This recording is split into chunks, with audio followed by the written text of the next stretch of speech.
జీవితంలో ఓడిపోవడం, మోసపోవడం, చెడిపోవడం, పడిపోవడం అంటూ ఏముండవు. కేవలం నేర్చుకోవడం మాత్రమే ఉంటుంది.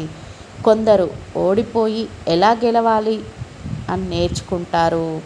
ఇంకొందరు మోసపోయి ఎలా జాగ్రత్తగా ఉండాలో నేర్చుకుంటారు. మరికొందరు చెడిపోయి ఎలా బాగుపడాలో నేర్చుకుంటారు. మరికొందరు పడిపోయి ఎలా నిలబడాలో నేర్చుకుంటారు.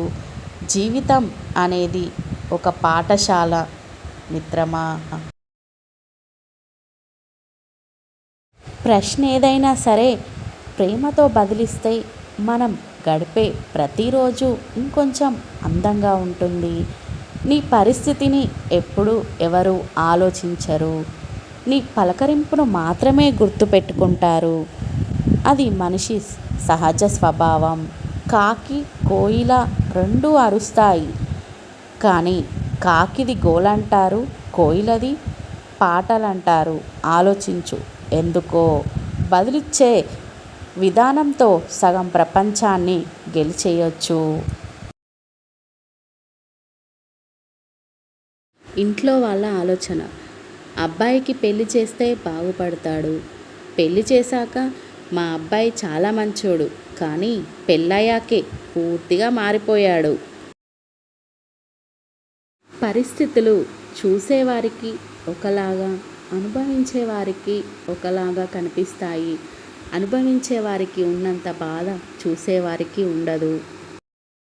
ఎలాంటి కల్మషం లేకుండా బ్రతకడానికి ఇది మన తాతల నాటి యుగం కాదు. ప్రస్తుతం ఈ ప్రపంచం నకిలీ మనుషులు తిరుగుతున్న కలియుగం. ఎదుటివారి రియాక్షన్ బట్టి మన రియాక్షన్ ఉండాలి, లేదంటే మనం బ్రతకడం కష్టం. పచ్చనోటు ముందు పలుచనైపోతున్నాయి బంధాలు. ధనం ముందు గుడ్డిదైపోతుంది గుణం. ఆస్తుల ముందు ఆవిరైపోతున్నాయి ఆప్యాయతలు. నేటి మన ప్రవర్తనలే రేపు మన పిల్లలకు అస్త్రాలు.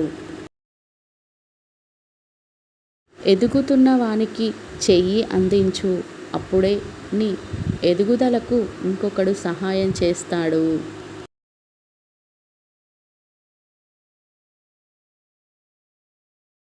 ఆడవాళ్ళకి ఎప్పటికీ అర్థం కాని విషయం ఏమిటంటే, తను పెళ్ళి అది ఎప్పుడు జరిగిందో గుర్తుంటుంది, కానీ ఎలా జరిగిందో, ఎందుకు జరిగిందో ఎప్పటికీ అర్థం కాదు.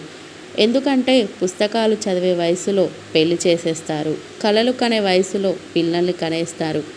ఇది నా జీవితం అని తెలుసుకునే వయసు వచ్చేసరికి ఇదే నీ జీవితం అని రాసిచ్చేస్తారు. ప్రతి అమ్మాయికి చదువుకున్న భర్త రావడం సహజం, కానీ తన మనసు చదివిన భర్త రావడం అదృష్టం.